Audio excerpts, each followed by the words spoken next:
As a product business owner, LinkedIn may not be on top of your to-do list, but I am chatting today with Laurie Macpherson, who helps business owners connect on LinkedIn with their ideal clients and ideal partners. So we are going to be talking about what type of content you should use, some of the effective strategies for connecting with people on LinkedIn, and a variety of other topics. So Laurie, thank you so much for joining me today. Oh, thank you so much for having me, Nicole. Now, like I said, LinkedIn, as a product business owner, you've got Instagram, you've got Facebook, your Pinterest, TikTok. Why should people be focusing on their LinkedIn as well? Because people buy from people. I know that's a really, overused phrase, Nicole, but people do want to see the person behind the brand. Particularly, I think post-COVID, there's much more interest in what the actual owners and founders are doing and what their values and thoughts are. And people remember you before they sometimes remember your product. And it's a case of, we know the old, saying that you maybe had to be seen 7 times before someone would buy you. Now that's up at, again, depending who you listen to, 22 times. So the more you can be in your clients' customers' faces and their way, the more they can see you, the much more likely they are to make that connection in their brain to say, that's what they do, that's what they offer. I'm going to have a wee look at them. Oh, that looks interesting. And therefore you have a new potential clients. It's not so much about the product, though that absolutely comes into play. It's about you building your own brand and your own profile as a founder, as an owner. Yeah, and I suppose as a thought leader as well, depending on what kind of a product business that you have. What are the key elements so someone say who's not on LinkedIn or has literally just, they've never posted, but their picture's up there. What are the key elements of a strong LinkedIn profile that they should have? So for me, there's 3 things. Now, there's lots of other bits, Nicole, and I'm not neglecting any of those, but just when you're getting started, let's be honest, there's lots of bits and lots of buttons you could press. I'm going to focus on 3 that are really important. So one is your headline, which is the bit where people can find you. So that's the part where you can absolutely choose to say product owner or, business owner, or you can use it to actually, you've got 220 characters. You can use it to show people what you do.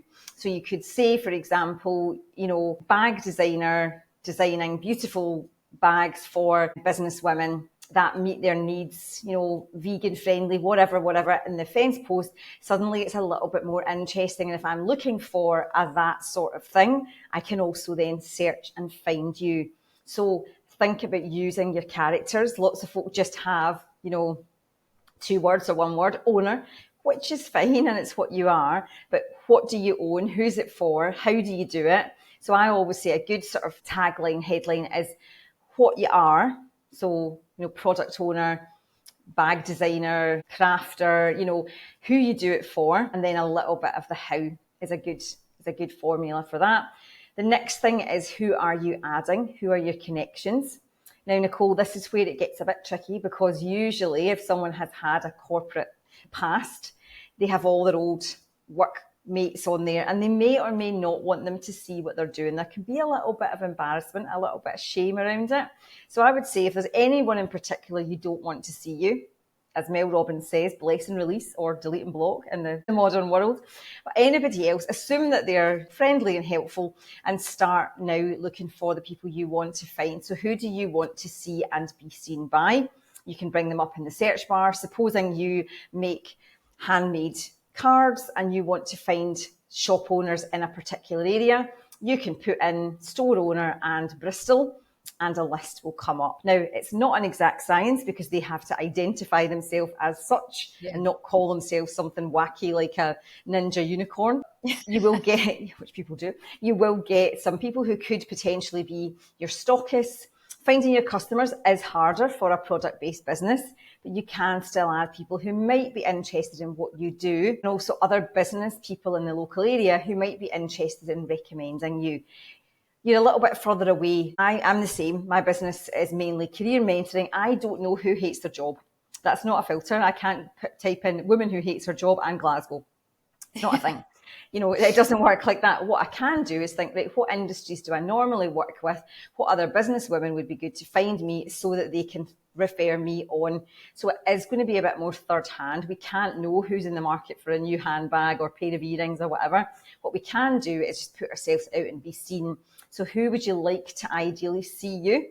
Put their title into that search bar. The search bar is gold. You don't have to passively wait for people to find you. You can actively be going out there doing adding 10 relevant connections a day. Any more, and LinkedIn doesn't like it. Yeah.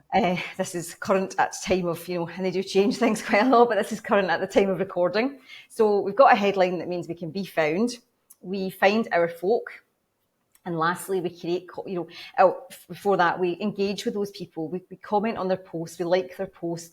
We support them, in a natural way. If something genuinely does, it's not tit for tat. It's not like for like. It's not Instagram follow for follow. If you see something that interests you, whether it's relevant or not, add a comment. If it's something you can talk about, if it is your niche, and you can add a valuable comment, fantastic. But if it is honestly something that you find funny or interesting, someone the other day posted about putting her washing out in Scotland, and of course it was half an hour later it was soaked. That's nothing to do with my business, but it was an interesting post. As long as you're posting something positive, the other person will only be thankful and grateful. And you can start to build some relationships with these people through the conversation. So engagement is so, so important. And for people that are brand owners, the people that they may want to be connecting with, obviously are store owners, like you've said, buyers for different retailers, journalists, corporate contacts, maybe in terms of if they want to do collaborations or provide gifting. And so I think it's like for people to think of all the touch points or all the places they would like to be seen or stalked, and whether that's, like I said, in corporate relationships, subscription boxes, and basically probably just dump them down on a piece of paper and then go find their people on LinkedIn. And start narrow and go wider. If you are, what's your nearest shops, stockists, journals in your local area? For example, all the BBC stations have local elements to them, which are much more likely to pick up. I've been on one for down south because it was a general careers, but if you had a specific thing, people who create gift guides, influencers, and I'm using that word very loosely, you want to be really careful about who you get to promote your product, but someone you would be interested in showcasing your product. And as you say, journalism, press is also really good, but also who might want to talk about your product and can get behind you as well. And how important are company pages versus So I'm going to give you my honest opinion on this, okay? The standard answer is they're really important. You should have one. You should have one, right? But the honest answer is most company pages are really boring, Nicole, which is why people don't bother with them. Also, it's a footer because you have, and to use it, to put that into proper English, it's complicated and faffy because you have to invite from your own page to your company page and literally click invite for the first, I think it's 10,000 followers, which is a huge, boring task that will give you a bit of repetitive strain injury. And then usually people are saying, good news, and it's something people aren't not interested. Whereas if you've built on your personal page, then if you've done the bit, behind the scenes, for example, I'm thinking of someone on there who creates beautiful bags, I know about her struggles with her stockists. I know about her supply chain issues. I know that she's ran out. I know that this style sold better than that style. So I'm actually really invested because I'm not following some great news. Here's a restock. So far, so boring. I'm following, she's a human being, a woman in business, and I'm really impressed with her story. And I'm waiting to see when her stock's coming back in because I've seen her issues with the whole process because she's talked about it as a human. And that's the bit that's the grabbing people because here's my new stock. Okay, but who's waiting? Who's hanging out on by the heels going, I'm really looking forward to seeing this. Nobody unless you create that. So yes, have a company page. Yes, post on it. And you can then repost to your personal. But people want to see human stories. Never be scared of it. And that was coming on to the sort of last point. Never be scared, in your content. The last thing we talk about is creating your own posts. People get really scared about this, but just talk about what you're doing. It's dead interesting. I'm not remotely crafty, creative. I don't have a physical product. What I do is really boring. It's create CVs in my pajamas. I work out of a tiny cupboard. I can't show the CVs because they're confidential. If you can show your product, if you make earrings, I don't know how you make earrings, right? So I don't know anything about where, why, when. So if you can show them, people are really interested. If you make handbags, if you make cards, I don't know how to do any of this. I have no clue. So it's interesting because people can see the actual Yeah. process. And then once they've seen the process, oh, I'm really interested. I remember her making those. I remember she was having problems getting the right type of silver, because of some, and also now that, right, it's that, because it sticks in our brain much more than, here's another Yeah. product. I mean, there's a couple of brands actually and brand founders that come to mind with me for LinkedIn. One of them is there's a brand called The Shortlist, and she is her name is Laura. She's been a guest on the podcast, and her brand is for women under 5'3". So it's a petite ladies clothing brand.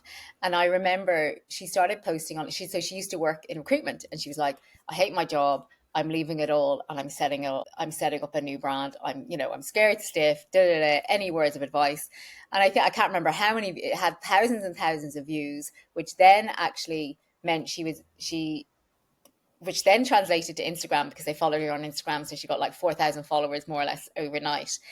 And she regularly now shows up on LinkedIn updating people, oh, we're on collection 4 now and we've learned this and we've resourced this. And, she always gives updates and asks for advice on LinkedIn. And it's a very nice, she's really built a nice two-way conversation in terms of what's Yeah, going that's on it. with her and her business.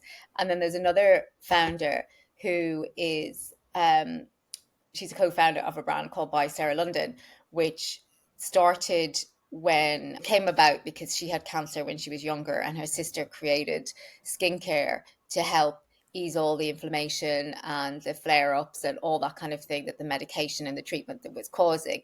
So she talks a lot about that journey. And I even remember her posting something that says, can anyone help? Our fulfillment center is going out of business. We've got X amount of stock stuck in whatever region of the country. And literally LinkedIn rallied. Someone is Mm-hmm. like, I've got a van, I can go and pick the stock up for you. And it was amazing to see that happening on LinkedIn. It was quite surprising to me. Yeah, because people have this image, and some people perpetuate and don't help it by posting boring stuff, let's be honest. But people have this image that LinkedIn is dull, grey, corporate. It used to be, right? But now it's very, very different. It's a different animal. And if you're seeing dull, grey, corporate people, you're following the wrong people. Genuinely, I follow really interesting people. And what you've just said, you specifically remember that. I'm thinking of Charlotte Carter. I don't know if you, Carter bags. She's created amazing handbags. They're really luxe. And I know all of her struggles because she's talked about them. Her Yeah. bags are beautiful. They're absolutely on my wish list. My tatty old laptop bag that I've carried over on this holiday, the zip went in the airport, and I thought, right, that's a sign. The next That's your thing I need to sign. do, that's it, is get a Carter bag, because I'm totally invested, because I know what's happening for her as a human being. Now, it's not woe is me post saying nothing's going right. It's those sort of, right, we've done this worked really well, this worked less well. People love those because there is so much gloss, and there is so much everything is Yeah. wonderful, and there is so much bro marketing, 7-figure nasty AI hooks, that if you can go on, LinkedIn hates all that. I was saying that to someone yesterday. You used to see that constantly. About this time last year, all these young guys with their AI generated hook templates over hundreds of carousels, scroll. I can't see that anymore. One, I don't interact with it. And two, LinkedIn have deprioritized. It's just rubbish content. But see, if you provide valuable, informative, original content, they will put that out there for you, because people actually want to see it. People want some humanity, some reality, stripping away a bit of the gloss. One of the things I'm doing most is helping self-employed business owners, funnily enough, back to jobs, employed work, because they want connection, because they Yeah. want it to be a part of a team again. So totally different. But the connection piece is the bit that's missing for people right now. All this working from home and independently and all that, great. People are lonely. So if you can fill a Yeah. bit of a gap, as you say, by having that might be the only conversation someone has all day. They're sitting in their house, but they can help someone on the internet. That's what's working really, really well. So as a product owner, talking about your journey, and it's a very overused word, talking about your process, talking about a bit of the how to, It's so interesting. I say this every day, Nicole. It's something I wish I could do. I don't have anything to show, you know. So your product owners are totally locked out in that way because they have something to show and to talk about their process. Yeah. And from a best practice point of view, what is the best practice, I suppose, for building that relationships or, to getting seen? Like, is there certain times of day you should be posting? Is there a frequency? What kind of content is working? I know we talked about that honest and authentic content, but is there anything else that you would say, right, these are the things that if you were doing not necessarily an audit, but if you were saying, right, to someone, these are the kind of things that work, this is how many times you should be posting. Is it as prescriptive as that or not? It's not, and that's a good thing because, I get asked a lot, what about posting time? Now, I know I can only say what works for me. I schedule to go out at 7 o'clock in the morning. People are getting up. We all know we read our phones in bed. We all do it. People read their phones on the way to work, or, have a look at their phones. So I post at 7 in the morning. That works for me. Sometimes posting at 5 o'clock can work. Some posts just bomb and never worry about that or take it down. It's fine. It's part of the picture. Posts with a picture work better than those without. Now, I'm specifically saying picture, like photograph, rather than a shiny graphic image, because a while back, a lovely created Canva. How much time did we all spend in Canva fiddling about with graphics? Actually, what works really well is a quick snap of you at your desk, messy desk, dog in the corner. That's what people actually love, genuinely. So pictures work great. Selfies are fine. Obviously, professional headshots have their place, but, you at your desk is also great. Pictures do well. Carousels do less well now, which is a good thing because they take time to create. They still have their place. If you want to create a carousel, LinkedIn stopped carousels as such, but you can download a PDF from Canva and people can still scroll through. I think it's more about the kind of mix, Nicole. So for me, I post 7 days a week. Don't do that if you can't keep up with it because it's just, that's my choice. I've been doing it for 5 years. I'm in the zone. I've got tons of old content that I can handle repurpose. See if you post 3 times a week in the morning.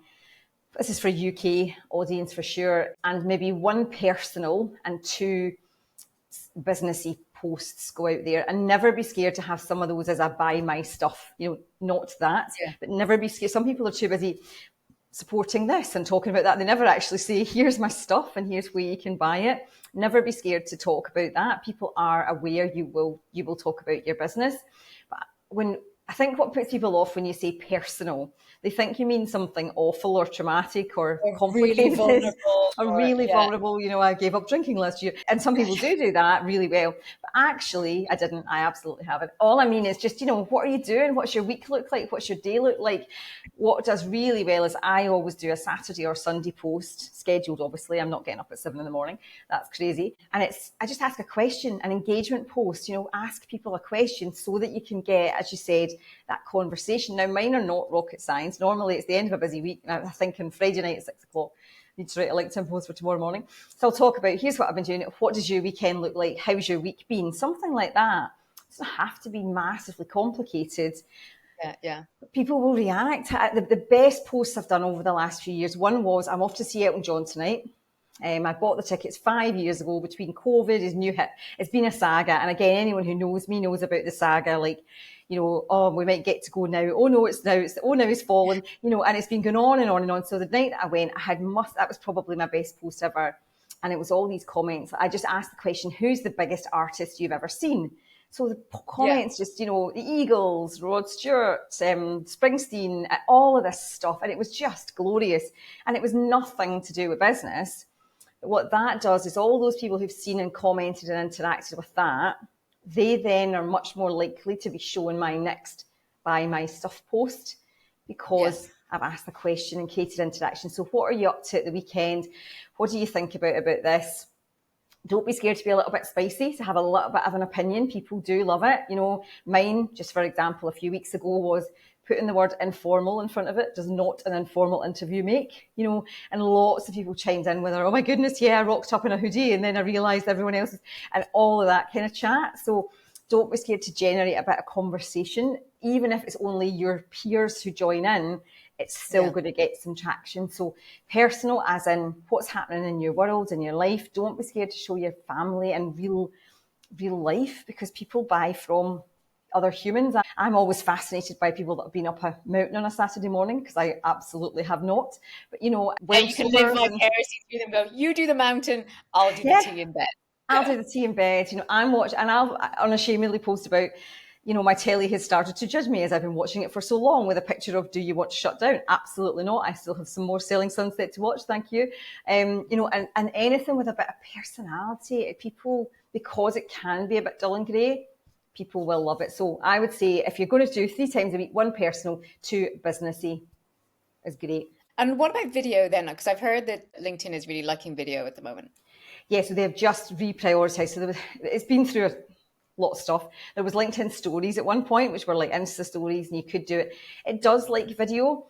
It has to be shorter than it ever used to be, same as Instagram, Nicole. So a 30-second is about your, probably a really quick and dirty video. Don't be scared to lift from Instagram and put the same Yeah. one out. You don't have to put a grey suit on to appear on LinkedIn. It's absolutely fine.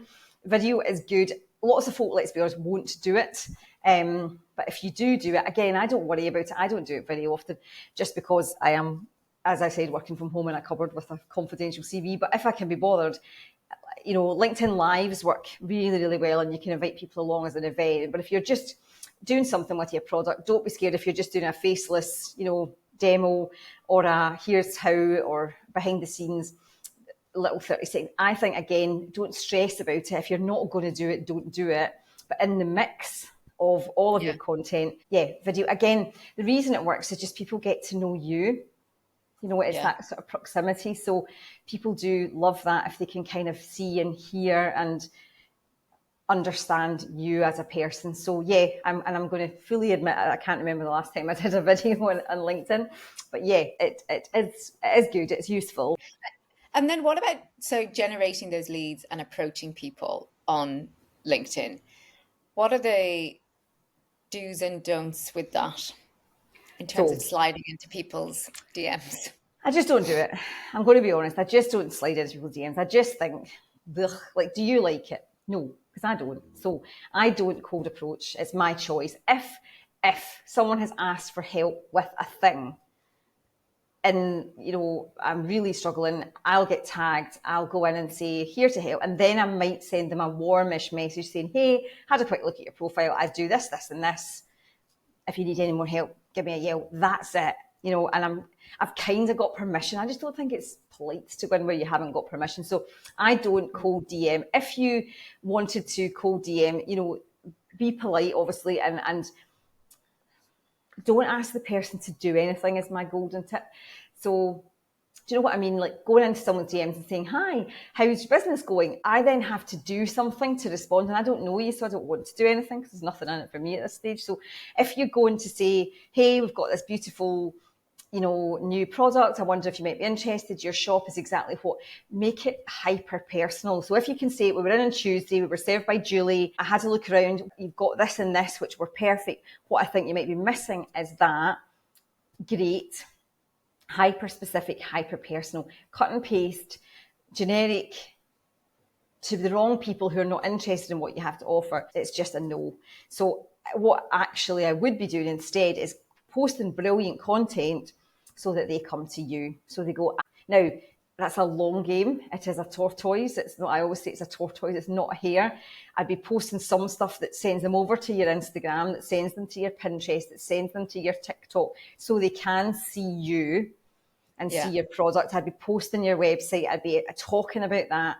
Know that you might not see leads from LinkedIn that quickly as a product owner. I certainly didn't. I posted for 4 months every day before I got my first CV. But since then, it's just spiraled. And often the post that gets nothing, you still get a DM off the back of it. You don't need people to acknowledge you, praise you publicly. You just need them to buy your stuff, right? So, that's from that. I don't know, we're talking about cold DMs, but if I have in my mind, right, I want to be written about in Grazia. I want a profile piece in Red Magazine on me and my business, or I want to be, something like that, rather than going in straight into that DM of that red journalist or whoever, that I'm following them for a while, I'm commenting on their posts, so they're used to Yeah, seeing me popping up, so that when I do then say approach them, like you say, it's still hyper personal, saying, I loved your article on ABC. that's it. If you're doing something again, or you're like, we do this as a business, and whatever topic is really important to us, or whatever it might be, and you giving them the angle rather than just saying, hi, feature me. 100%. The warmer the relationship, the better. You've got to think, do you like being cold approached by something totally inappropriate? No, of course you don't. But if, like you say, you've built up a bit of a relationship, you're having a conversation in the DMs, maybe you're having a bit of a laugh about something totally unrelated to work, and then you see a thing and you say, hey, I sometimes go in and say, spotted this article, saw this research that's been published, thought you might be nothing to do with me and my business, just something useful to them. And then and again, you can tell when someone's creeping and going to pounce on you, and you can tell when someone's quite genuinely wants to help, so it's that. Spotted this research out this morning. You've probably seen it. If not, I'll maybe talk about flexible working. But then if there was something I wanted to do with them, I've built a bit of a warm rapport. So never be a spammy pammy. People just don't like it. And I know that people don't want to hear that. I know they want to hear that I'll just send in a quick cold DM and I'll be featured in, I'll be featured in Time magazine. It doesn't work like that. You have to build the relationship. It's like going to the gym, Nicole. You have to do the steps. I've been this morning. That does not mean I'm going to have a six pack by tomorrow. Alas, I have to keep going back. LinkedIn is work. It's effort. It's like Insta, only you don't have to constantly find an image. You can just do a quick snap. You do have to keep sort of doing the reps, and it has to feel sort of genuine and natural and be built over time. Never think that it's not working. It's just taking a little bit longer. I remember the last time I was having a bit of this is a bit slow. Got to the airport to fly on holiday, and there was hi, I've been watching you for a while. Can you help me? Yeah. Email in my DMs. It's just people are watching. They'll come to you when the time is right for them. Yeah, 100%. And what analytics should people be looking at? So you can look on LinkedIn's analytics have got much better. You can look at sort of profile views, up or down. When you just click into, there's a bit at the top that tells you who's looking, how many's looking, best post. You can click in and get a bit of a sense of which posts do the best. So this week, the one of mine that has done the best is here I am on my holiday, beautiful picture of Mallorca, because I believe it's absolutely frozen at home. So, and I thought, I might get a bit of hate on this because of, cost of living and all that, but actually all I've had is lovely comments about, have a lovely time. Again, personal posts, the ones that will not ever do as well as a buy my stuff, but that doesn't mean that we shouldn't do them as part of I think when you look at analytics over time, I've got a good 5 years under my belt. I can tell straight away what's going to go better than others because people start commenting on it quickly.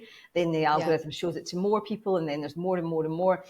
It doesn't have to blow up to get you a sale. It can very quietly do that. But I think if you constantly notice these kind of posts aren't hitting, let's think about something else. What is it that's not working? Do I need to ask more questions for engagement, for conversation? Do I need to be a bit spicy? Am I blending into the background a little bit? Am I showing myself? Am I remembering my one personal post? Do people know who I am? I was listening to a really good podcast this morning by Sophie Griffith, who's a Facebook ads specialist, and she was talking about the warm audience trap. So acting as if everybody knows you and is interested, whereas sometimes we need to do a basic, I'm Nicole and we forget sometimes to do that. Yeah. We forget to do for all my new followers every now and again. Again, not all the time, but people might not know who they are, who you are, and why they should be interested in your product, dog, holiday, So looking at those, but yeah, you can see pretty quickly what posts work best for you, and then you can adapt from there. Yeah. And what common mistakes do you see business owners making? I mean, I would imagine it's not being authentic and, spammy posts and cold DMs and that kind of thing. But is there anything else that you see? Do you know what? I wouldn't do that. Just, there's a lot of delighted to announce. Yeah. An awful lot of that. And I get it. I'm delighted to announce when I've got a new thing as well. But actually, they haven't done the build up. Gives a crap, like really, I suppose. Yeah, and you sit there and go, really? And it's the same with my CVs. I go, so what? You know, like you haven't done the steps, you haven't done the bit before to go, I'm nearly there, and who's pulling an all-nighter this weekend? I've pre-sold a product and haven't created it. Oops, hashtag scrappy startup, or you haven't done the work on that, and you've just da-da, and it's kind of like, oh, okay. So first, being too delighted to announce, not kind of doing the bit before it, and then not sort of going deep enough, just being really like, who Surface. wants a new website? Do you know what I mean? Or who wants a new, who wants a new bag? Tell me why yours, tell me what's different. It's really getting into the USP, share some customer, people, this is a really big one, people not sharing customer testimonials, not sharing social proof. Now, sometimes you want to anonymize. I have to anonymize pretty much everything because people don't want Yeah. people to know I'm working with them. But, I don't see that it's not going to break the internet if you say that Marie's bought a pair of your earrings, but if you want to do it anonymously, take the picture out, just do it as a quick screenshot. You don't need to go and create a fancy Canva graphic. You can if you want. You can literally just say what this person has come to you and said. They were looking for an extra bit of pizzazz for a special occasion. She was going on a cruise. It was the first time. It's digging a little bit deeper. Why is it important to this person to have these earrings or this handbag? Or why was it important for them to have this sustainable skirt as opposed to another skirt? So why is it Yeah. important? Sharing the social proof. People are really scared to show social proof because essentially we think it's showing off, but actually it's just cementing other people have bought this and they say it's good. It's FOMO, it's recommendation, it's word of mouth. That's how people like to buy. Is go, okay. And you're just reinforcing that in people's brains. There's another person that liked that. Okay, it must be pretty good. And I get messages from LinkedIn about Sales Navigator. What is that and how can people use it? And would you recommend people use it? So Sales Navigator, I'm pulling faces because there's so many different bells and whistles to it that I don't use it, as the honest to God truth, because it doesn't matter where my client is. If you are a local business serving a local community like a shop, it's great because you can do postcode searches. You can just search a lot narrower, and you can then download a big spreadsheet of here's all the shop owners in your area. For example, I was doing one yesterday. She has a territory. She's a business owner, but she has a territory. She can only work with people in this postcode to this postcode. If that's you, Sales Navigator is great because you can go in, do some detailed searches around, type of demographic and download those to use. But again, you'd be using them, remember, for cold outreach, or are they the people you're going to connect with and start to build warm outreach with? Great for that, So hyper-local businesses, if you're an online business who can ship to anywhere in the UK, don't worry about it. If you desperately need them to be in a certain postcode area, it is good because you can do much more filtering and searching. We were doing a search yesterday, something basic, and it said there's 12 more filters available if you move over to Sales Navigator. Now, it's expensive, so I would recommend, maybe do a month, get what you need off it, and then cancel. Don't keep running it if you're not really using all the bells and whistles. It's great for really detailed, hyper-focused searches. As I say, for me, there is not a search of, I hate my job. So it would be completely pointless. But if you And, are in an area, great. and what about emerging trends that you've seen? Is there anything that you're seeing that's becoming more popular or that LinkedIn is liking more? And I know you talked a little bit about the beginning that the AI generated stuff and the bro marketing has been removed. But Yeah. is there anything that you're seeing more of that's kind of showing up a little bit more? Yeah, more of just more real, more relatable, more personal, more picked snapshots on a walk with child or dog, bit more behind the scenes, a bit more in the way of product-based businesses. And what I get all the time is, I don't use LinkedIn, I'm creative, right? Yeah. Let's create some cash, You can easily hide behind that. I cannot possibly venture into the darkness of. So the more creators that come onto LinkedIn and bring their beautiful, colourful positivity and joy, the more creative it'll become. People following. I follow a lot of copywriters because they write really, really good copy, funnily Yeah. enough. So they write interesting stuff. So more people curating their own feed, and that sounds a bit naff, but more people getting rid, you don't need to get rid of them, but you need to think more in the future. Don't worry about someone you worked with 25 years ago who didn't like you then and probably doesn't like you now. Go instead to the folk who will stalk you, who will buy you, who will support you, who will shout about your product. We need more of them on our feed and we need more of them in our world. So more personal, more positive, more honest and real. I did one the other day, something about 4-day week. Loads of comments because it's it's personal, it's insightful, you know, it's my thoughts on something. Personal opinion does really, really well. It's a lot, you know, with caveats, obviously, like go Yeah, gently yeah. with people's sensitive topics, but opinions about your world and your, you know, people can't argue with it because it's your experience. And your opinion, yeah. And Laurie, how can, and I meant to actually ask you at the beginning, and I didn't do this, in terms of how you work with people and what you do. So tell me a little bit about that and where can people So, find yes, great. So people will find me mostly on LinkedIn as Laurie Macpherson. For business owners, I have offer one-off sessions or a package of sessions where we can actually just dig into their LinkedIn, right? How are we, you know, what's the headline? Who do we want to find? Here's how to find them.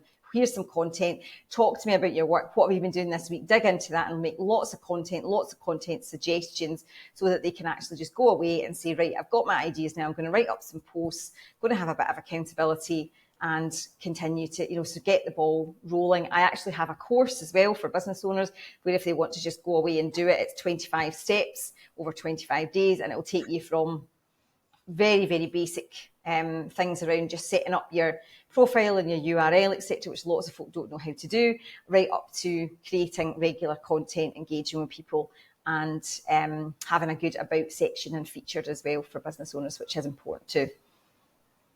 Well, we'll put all those in the show notes so people can find you. And Laurie, thank you so much for sharing your insights. And it's something that I need to, I mean, I know I'm not a product business owner, but I've avoided LinkedIn a little bit. I do a bit on LinkedIn in terms of, I talk about the podcast and that, but sometimes I kind of think, do I actually have anything interesting to say or what, you know, and maybe it Yeah. doesn't need to be that Uh, big. Do you know what I mean? Or it it doesn't doesn't, need to yeah. have politics. It doesn't need to break the internet. I get this all the time, Nicole. Who's going to listen to me? I've got nothing to say. Then you ask the person 3 questions and they tell you something really interesting that nobody else has done. And, you know, you're like, actually, that would be really interesting. So it's like everybody I meet in finance is like, oh, I can't possibly post on LinkedIn. Like, look, I'm not asking you about the base rate. I'm not asking you about the Bank of England. I just need you to tell me what it's like. And you're still genuinely, you can't tell me what's going to happen to my mortgage. I know that, and nor should you, because they're like, oh, we're heavily regulated. Right, so don't write anything that's going to get you into trouble with the FCA. Just write stuff about what you know and what you're doing, and obviously anonymise. People say, oh, I'm a therapist, I can't talk. No, you're not going to put their name on it,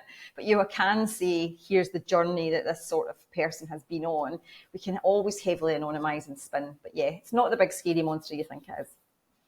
Well, it's on my it's on my to-do list. It's Brilliant. off my to-do list. I'll have to download your 25 steps on 25 days and get Brilliant. started on that later on in September. But Laurie, thank you so much for joining me, and I look forward to connecting with you on LinkedIn. Thank you so much for having me.